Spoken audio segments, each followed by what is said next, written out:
Bienvenidos a una nueva edición de la serie La visión de los CEOs. Estos diálogos tienen como objetivo conocer el punto de vista, la visión, la perspectiva de un grupo de líderes de la industria auxiliar de recursos humanos que nos darán su visión sobre el futuro del trabajo, sobre el mundo del empleo y sobre la dirección de personas en las organizaciones. Hoy tengo el enorme placer de presentaros a Nacho Marín Alonso, CEO de Plenia. Bienvenido, Nacho. Muchas gracias. Y antes que nada voy a leeros un breve resumen de su perfil profesional para que podáis ubicar a Nacho y todas las cosas que nos va a poder aportar en este diálogo. Nacho es ingeniero informático por la Universidad Politécnica de Madrid y tiene un MBA por AED Business School. Además es padre de familia por vocación y muy valiente. Nada menos que 5 hijos tiene Nacho. Sí, son 5 emprendimientos. 5 emprendimientos, exacto. De hecho, ahora veréis, tiene un clarísimo perfil emprendedor, aparte del familiar, también en el empresarial. De hecho, lleva trabajando en el mundo tecnológico desde los años 90. En 2013, funda Omniveo y en 2015 se introduce en el mundo del capital humano fundando External Solutio, que es actualmente Plenia. Además, recientemente su compañía se ha incorporado al grupo americano Skills. Bienvenido, Nacho. Y nos tienes que hablar de tu perfil emprendedor en todas sus esferas también.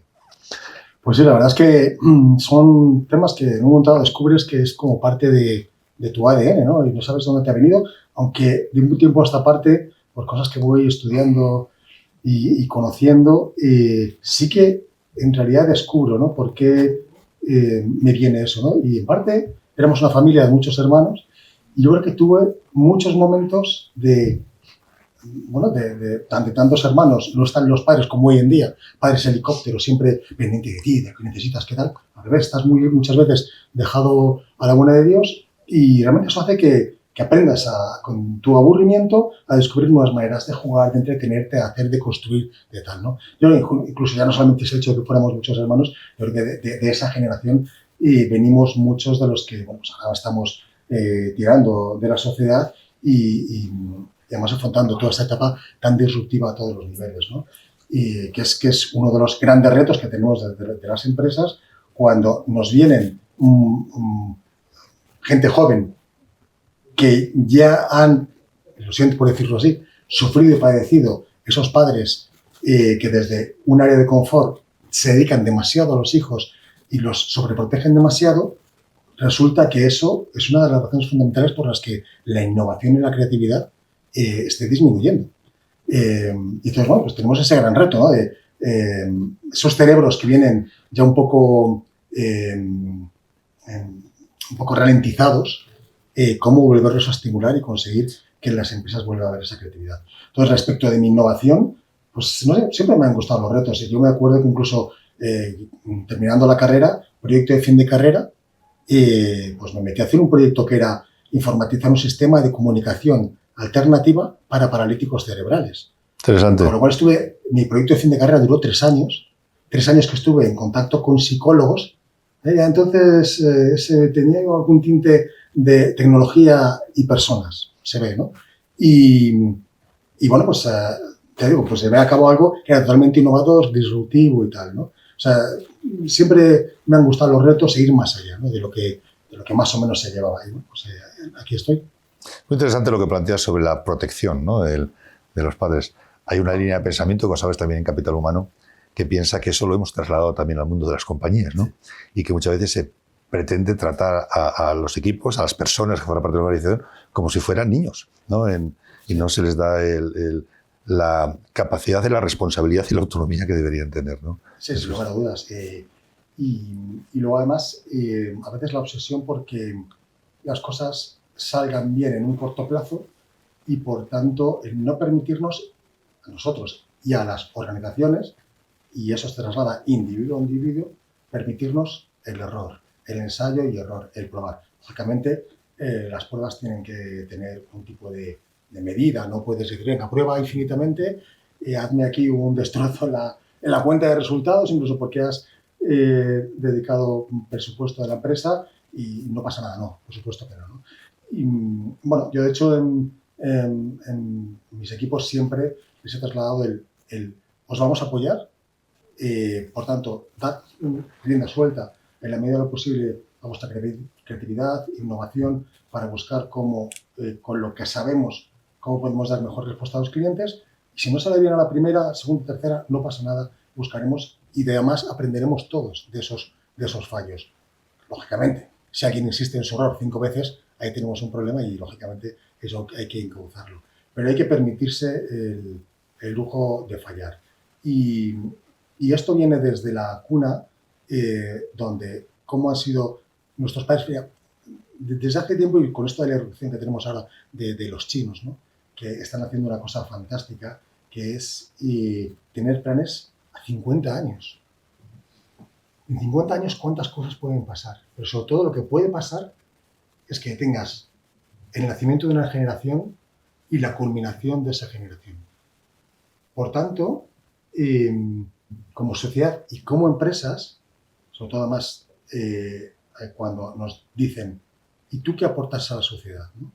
Pues, ¿por qué no nos planteamos el aportar a la sociedad un desarrollo a largo plazo? Sabiendo que lo que yo aporte en el desarrollo de mis equipos, a lo mejor el fruto de esas personas en concreto con nombres y apellidos no lo voy a ver yo.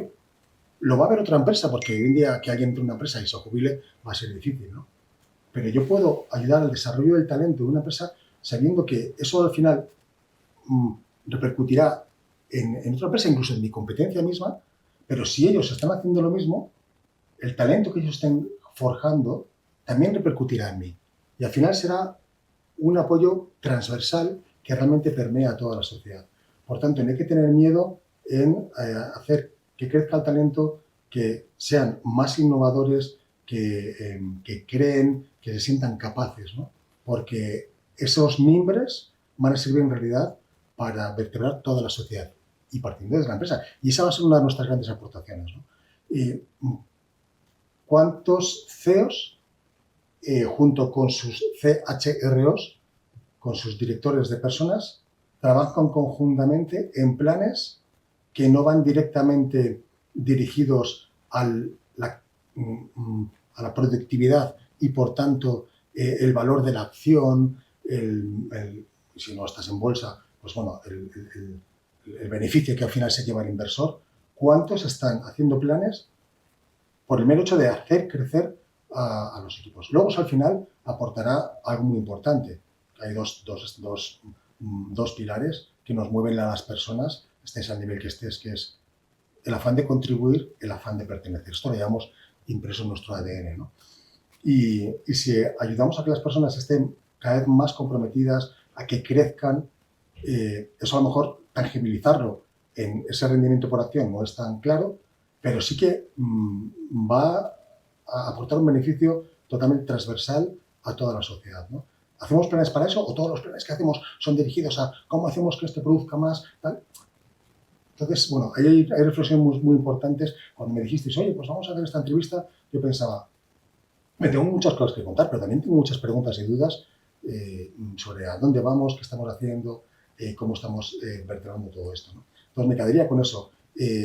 Pensar en no solamente los resultados trimestrales o anuales, sino pensar en que tenemos en nuestras manos lo que va a ser la sociedad dentro de 10, 20, 30 o 50 años. Sin duda, perspectiva que tienen muchas veces el mundo oriental, sí. No lo tenemos aquí. Hablando de empresas y capital humano, tenemos que hablar necesariamente de las personas que tienen responsabilidad sobre otras personas, ¿no? En tu opinión, ¿qué define a un buen líder? Es que fantástico, porque cuando estabas diciendo, porque Nacho ha liderado tal, es que esas palabras clave, ¿no? Tema de liderazgo. De hecho, no quiero hablar de política, pero muchas cosas que están ocurriendo en España, en muchos países, y para mí lo que está aflorando es una carencia de buenos líderes. El liderazgo es fundamental y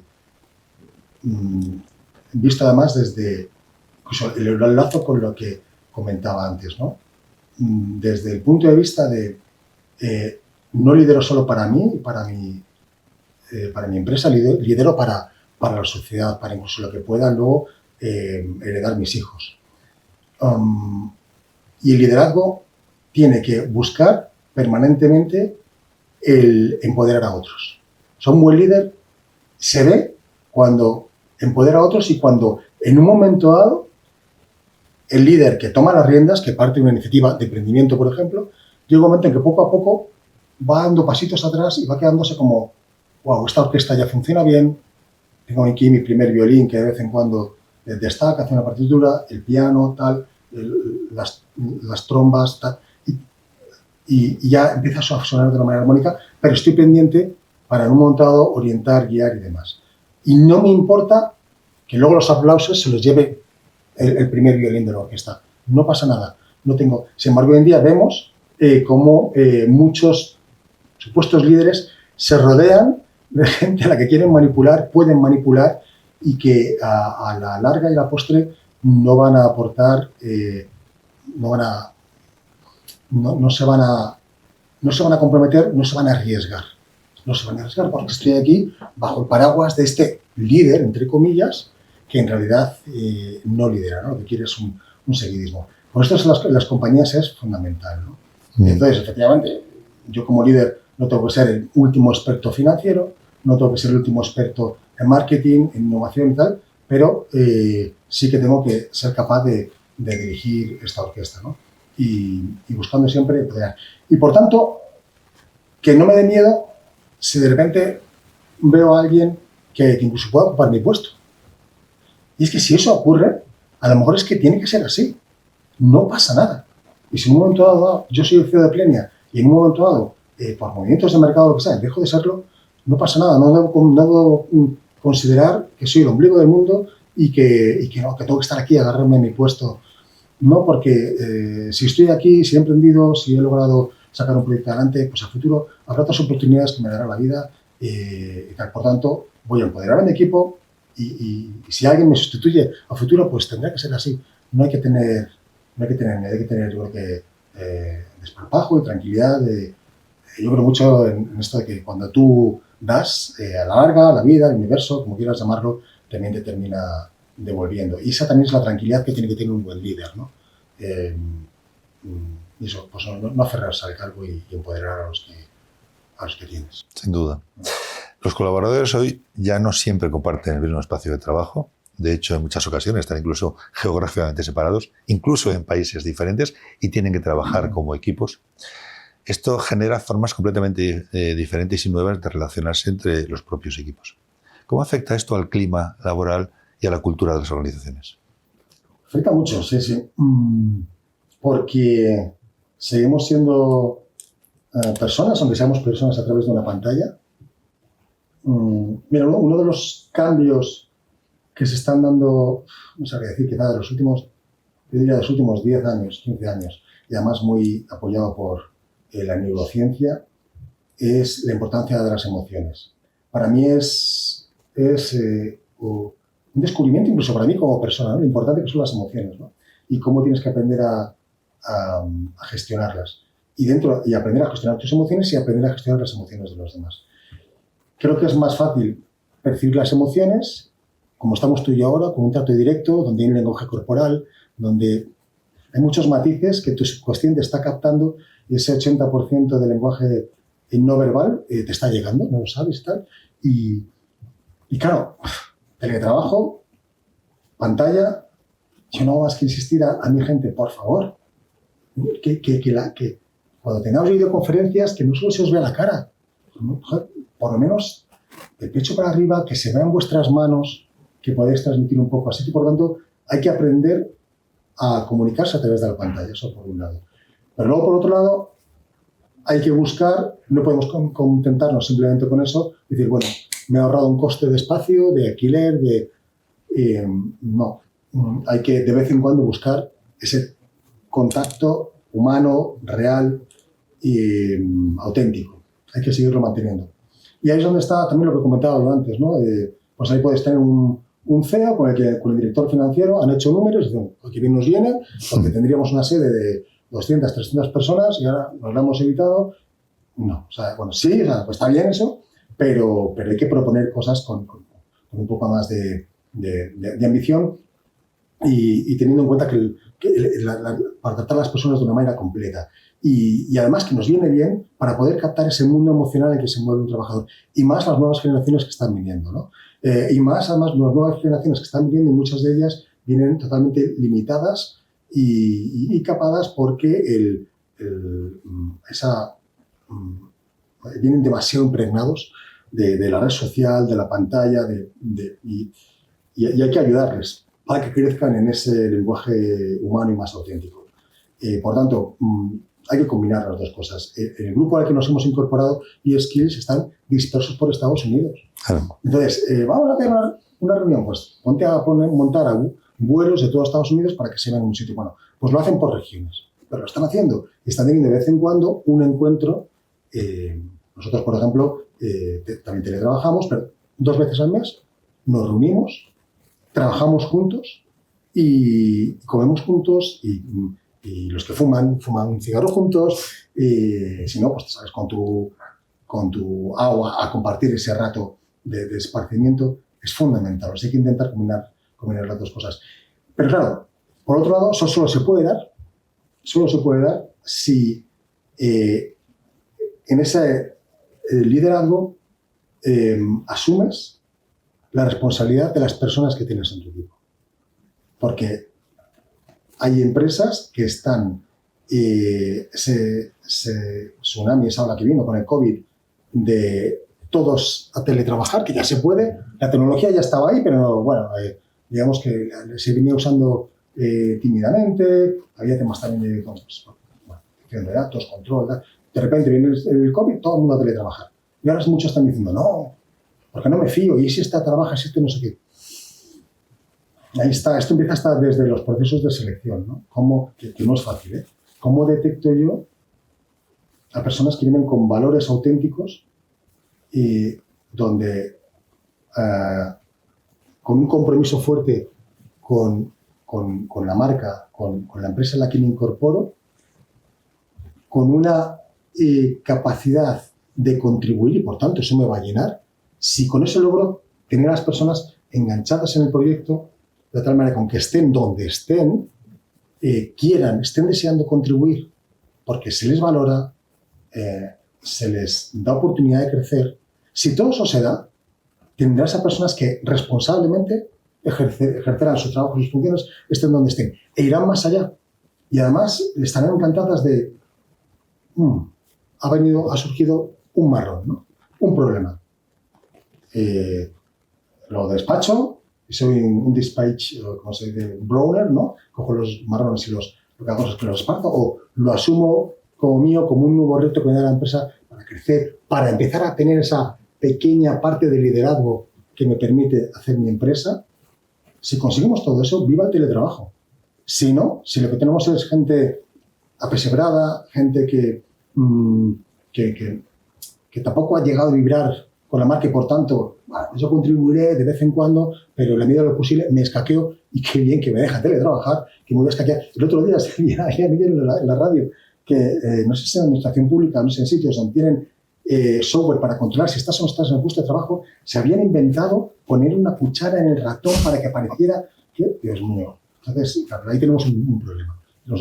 Cierto es que cuando las empresas van creciendo, el conseguir que todas las personas estén implicadas con el equipo, con el proyecto, por tanto asuman esa responsabilidad como propia, pues bueno, cada vez es más difícil. También por eso es el líder que empodera a otros, que empoderan a su vez a otros, y por tanto en cascada podemos prolongar esos valores, esa misión de la compañía para que el teletrabajo se base sobre todo en responsabilidad.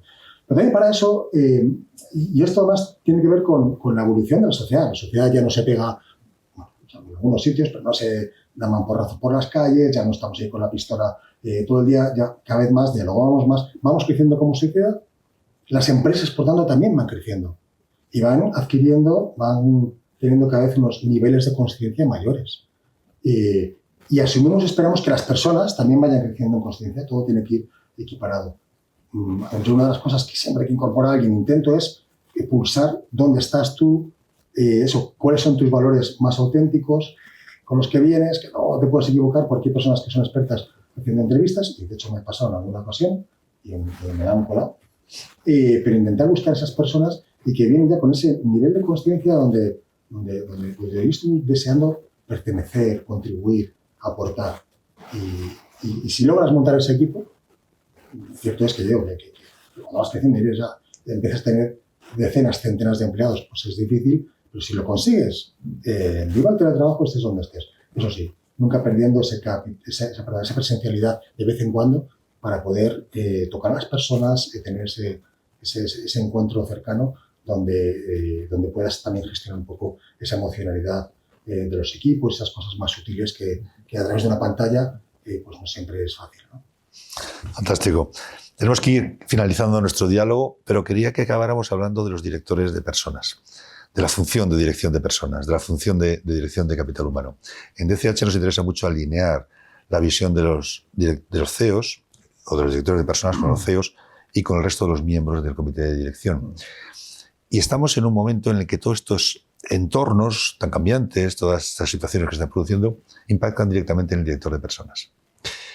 ¿Qué consejos darías a los directores de capital humano para transformarse o reinventarse? Porque seguro que todos tenemos que reinventar también los directores de personas en los nuevos entornos en los que nos movemos.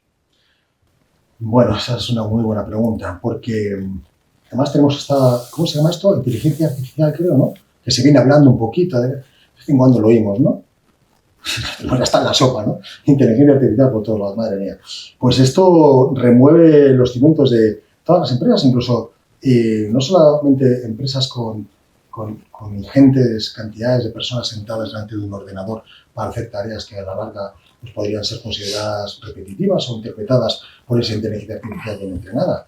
E incluso esto afecta a cadenas de producción, a tareas que tienen que ver con manualidad, porque alineado al crecimiento de la inteligencia artificial va el crecimiento, que no siempre se habla mucho de, no siempre se habla de ello, que es el tema de la robótica y la construcción de elementos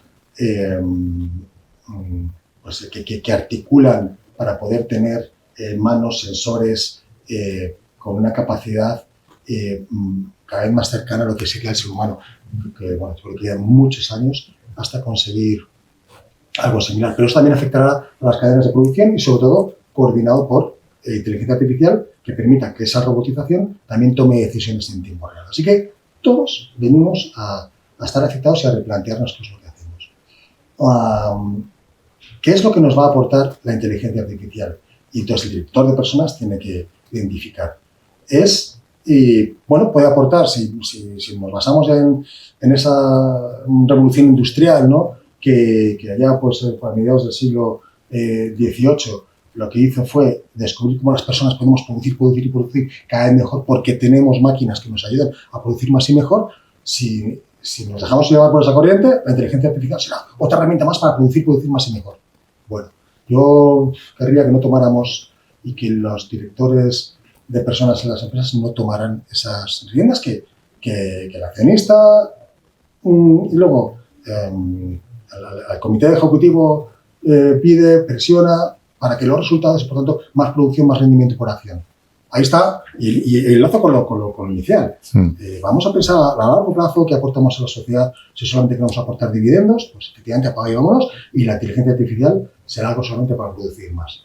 Pero la inteligencia artificial tiene que permitirnos el poder hacer quizás algo más de lo que hacemos, ser más productivos, pero también superar esos límites que tenemos que nos empiecen a dar algo más de tiempo libre para entonces pensar en las personas. Dar el salto al cuidado emocional, que a lo mejor ahora por ese afán de producción ninguna de las personas del comité directivo han podido hacer hasta ahora, el propio director de personas, pero si considero que la inteligencia artificial, además de ayudarme a producir algo más y mejor, me puede liberar de tiempo, eso me puede ayudar a gestionar mejor a mis equipos.